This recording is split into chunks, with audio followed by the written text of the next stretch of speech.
Elemental max hit is well over 100,000 each, and these are not with any guard skills like Mortal Call or anything short-lived. This is consistent damage reduction. And as you can see, the defenses are very strong, well over 200% fire resistance, overcapped. And the reason for that is because each overcapped fire resistance up to 200% penetrates enemy fire resistance. And basically, that is, I expected that to get nerfed this league to maybe 100%, but no, they left it. So it's a very popular ring being used by luminaries with Flame Link, who are mercenary bots, chieftains as well, used in a wide variety of builds, but basically gives 200% fire pen for just overcapping your fire res, so very strong. Um, to do. What I wanted to talk to you about was Reliquarian this league. So Reliquarian, along with getting 5 extra passive skills, has some very strong interactions with this Monastery Bell Dream Mace this league. Um, so the first off is, well, the one with Monastery Bell is Zergil's Crank, which says 30% chance for energy shield recharge to start when you block.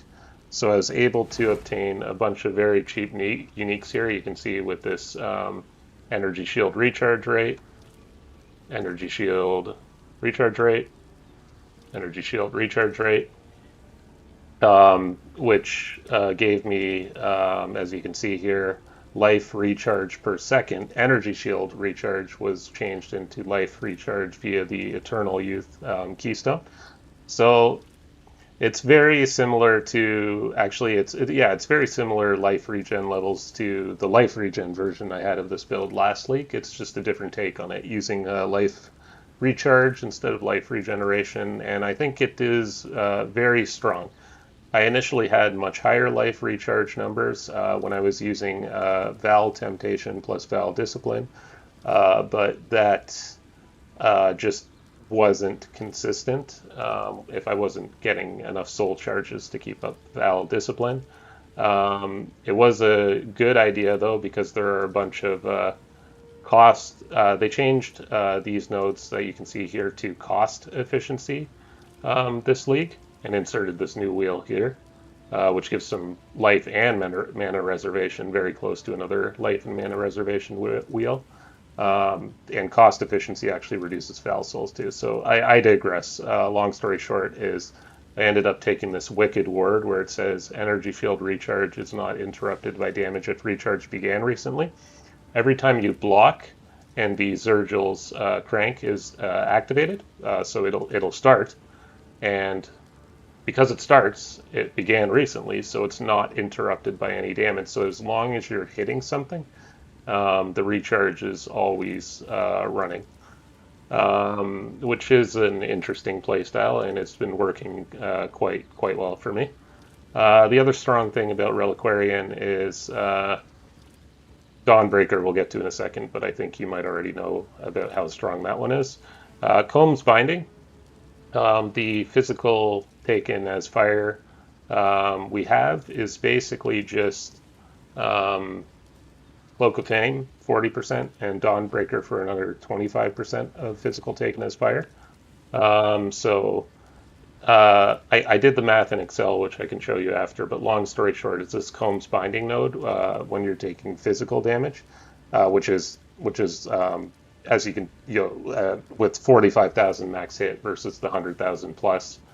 Physical damage is the risk, obviously. So this reduces physical damage effectively by another. It says 25% there, but it's not additive with this one. It's not like 25 plus 25 plus 40. It's converting the enemy's fire physical to fire first. So if they were doing 1,000, they'd really be doing 750 physical and 250 fire. Long story short is that works out to a 15% damage reduction, which was, and with the small node being an extra passive point, I thought a 15% another damage reduction to the biggest physical damage taken. The biggest risk of the lowest max hit for us to die is was very good, and the 15% strength isn't great, but it doesn't hurt either. Yeah, but the main thing that's built around is Zergil's Crank and obviously Dawnbreaker. So the elemental portion, the 25% cold and lightning taken as fire damage. Um, a lot of people are getting baited by Bound by Destiny gem and putting on like 4 hunter rare items and like having 5% of uh, elemental converted to chaos. That's just bait. This will take you to 95%, which is more than enough to still have well over 100,000 cold and lightning max hit when combined with this Watcher's Eye Jewel here, where you have 20% of cold and lightning damage taken as fire, well affected by Purity of Fire. And the 12% increased life recovery rate you see here, well affected by Vitality, also works, so that's very strong as well. It's a bait. Don't get it bound by Destiny. You'll have more. You won't have max res, but you'll be more than fine against elemental damage from hits. Chaos res is very purely capped out by a simple Light of Meaning, with 4% chaos res per allocated node in the area. So with Unnatural Instinct, long-standing combination, these two together, every node where these Venn diagram overlap will give another 4%. So all of these are giving 4% res. All the ones I've taken are giving 4% chaos res. And I even have room to take some more life nodes here if I needed to.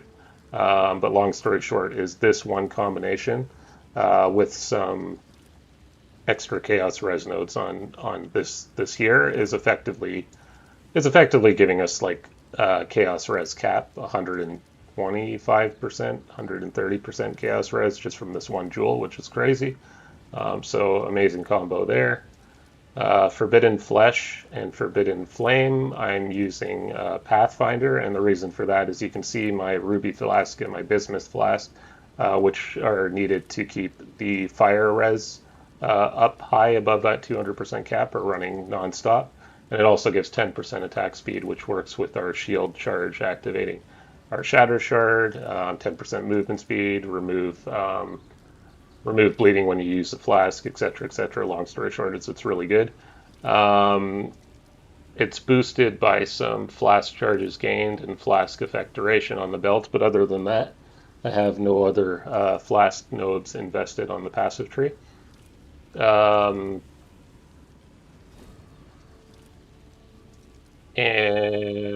the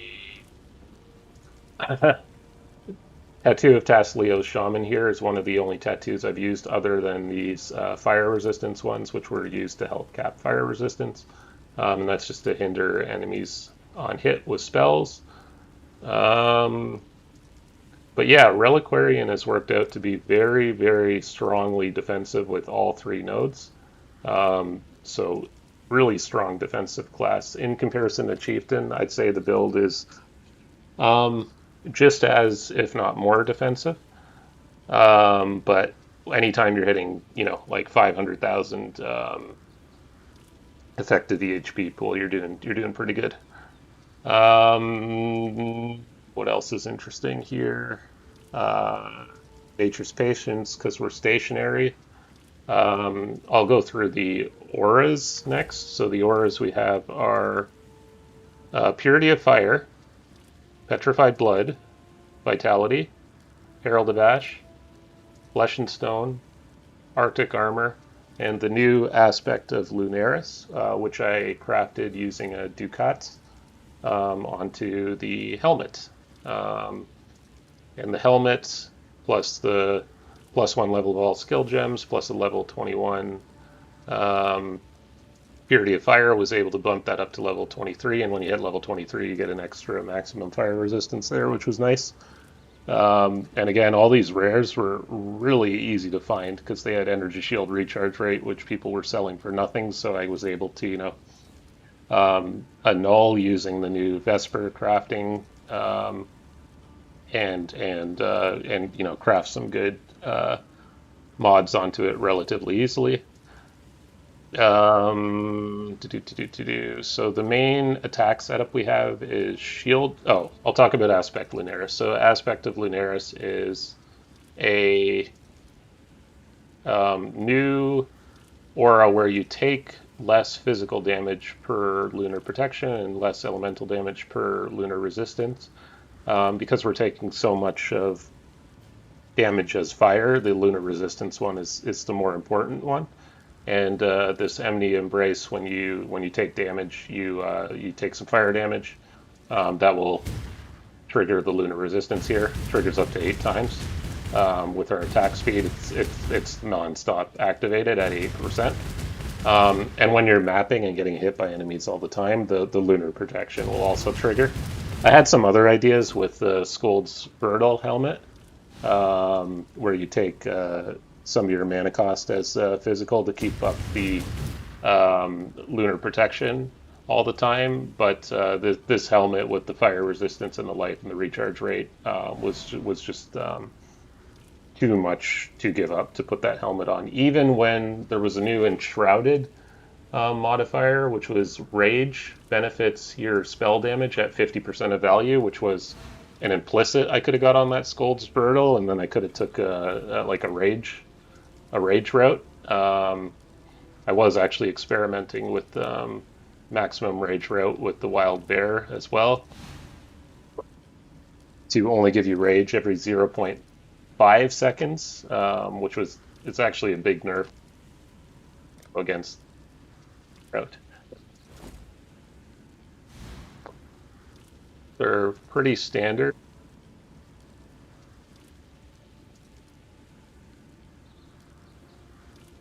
It is less from the Eternal Youth. Still have some life regen going on, 300 and 500, which is, it's just nice when the recharge isn't working. But the recharge is working most of the time, unless you're at a phase boss, like when you kill the new boss in the Voyage. I can show you there's certain parts where, you know, she goes into a mode where she's casting lightning, but you can't damage her, so you can't trigger the block. I'm debating doing like a weapon swap with an Enduring Cry with what's that shield that gives Warcry's infinite power, and the Warcry's cooldown is 4 seconds on the weapon, in case I needed life regen during those moments, but I haven't gone that route. I haven't felt the need to go that route yet. So yeah, that's where I'm at with that. Sorry, I talked for 15 minutes here. It is a very strong build. I wouldn't make a video unless I highly recommended it. Oh yeah, the Anoint is swagger for frenzy charges. The Megalomaniac over here is the endurance charge when you get hit, and the Alchemist Genius when you use a flask. Let me jump into some maps and just go through maybe a Voyage and a tough Nightmare map. The tough Nightmare map I wanted to highlight was my Atlas tree is heavily focused on mercenaries and wild rogue exiles, so unique monsters dropping stuff in the city square map. It is very challenging to do this. I'll do it on a Nightmare map to show you, but mercenaries have been very, very profitable due to this new, these ones here, where the scarabs, where it makes them all infamous. Wild rogue exiles in the area are also accompanied by a mercenary, and those mercenaries are also infamous, and they get increased difficulty with each wild mercenary in the area, which could potentially be a lot. When you're putting on 15 extra rogue exiles, you have rogue exiles from the tree already, and you could even have an 8% chance to get a 20 extra. So they get pretty beefy, and you need a really, really, really tanky build in order to do this. So I just want to jump into a map and hopefully highlight how tanky it is, and not die, because that would, you know, defeat the whole purpose of the video. Okay, let's do it. So you pop the flasks at the beginning. They all have that reused at the end of flask effect, and then you kind of just go.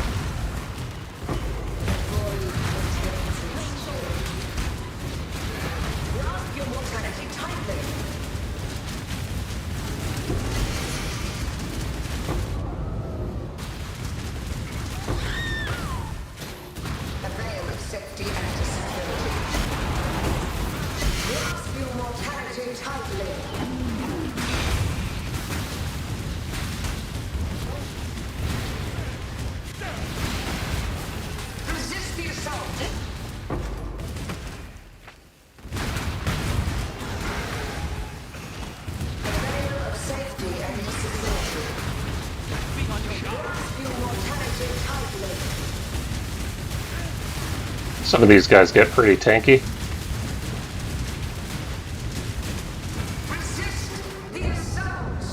I'll jump over to the boss when I can, so you can see the damage.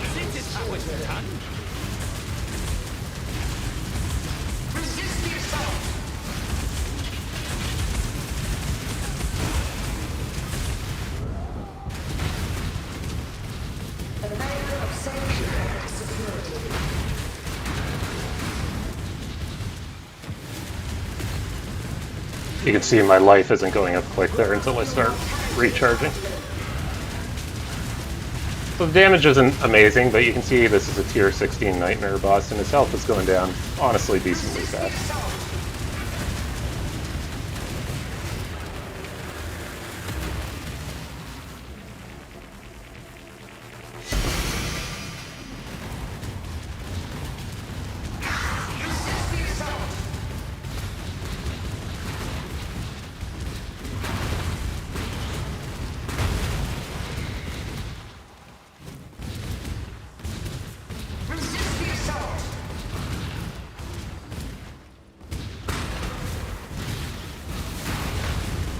Let's see if we can find the main mercenary.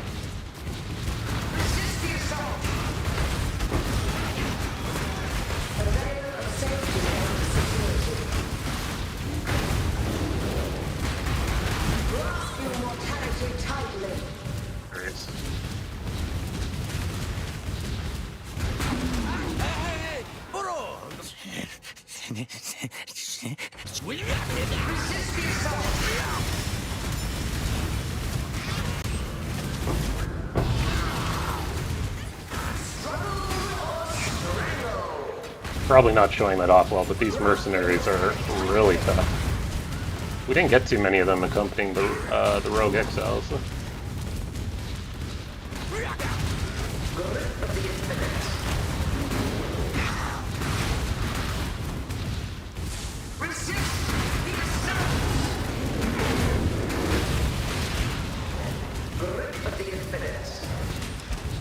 Okay, that was a Nightmare map. Let's go do a Voyage with the new boss.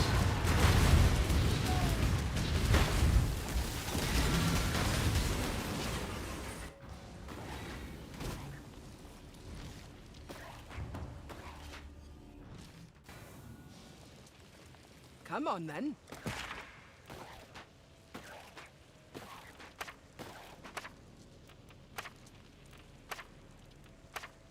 Where no pirate has gone before.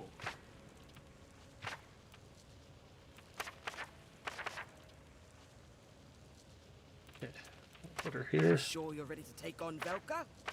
Sure.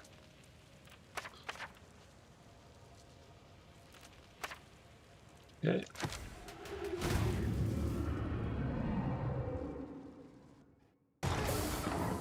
Don't have long.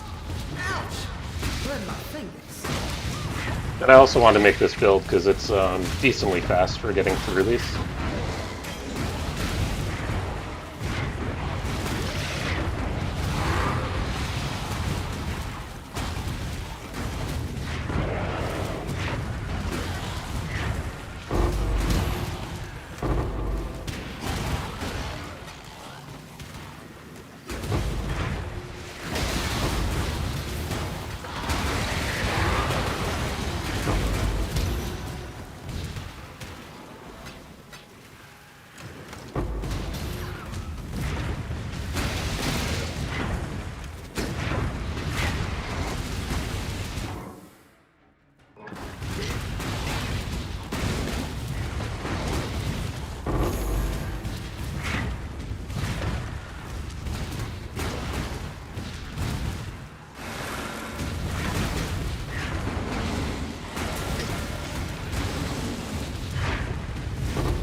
just tell where Velka is by the skull shape. Octopus shape looking head. We'll go back to her in a second.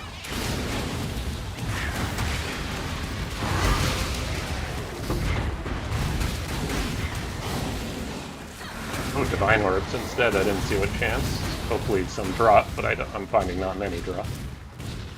Okay, let's go do this boss. Ugh, you loimy whelp! The old flame is ours! I'll tear it from your hide! Bolting leap!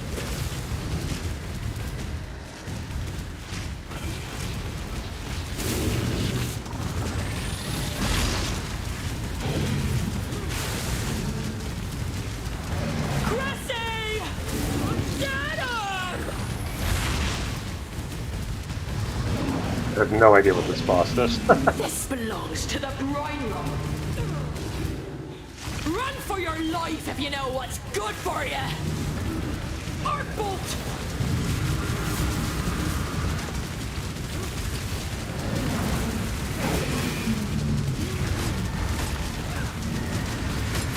Hope you got your sea legs.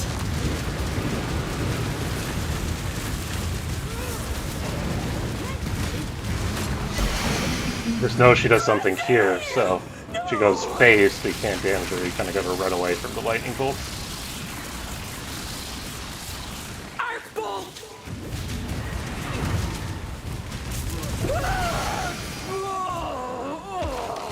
Okay. Let's finish off this voyage, and that's basically the build. Been very strong so far. I thought I would share it. I wouldn't share a bad build, so I've been playing this 3 leagues in a row or some variant, but the Reliquarian has worked out. To be honestly, very, very successful. So I'll post the POB and description in the link. Feel free to message me or add me if you have any questions. Thanks a lot, guys. Have a great day. Bye.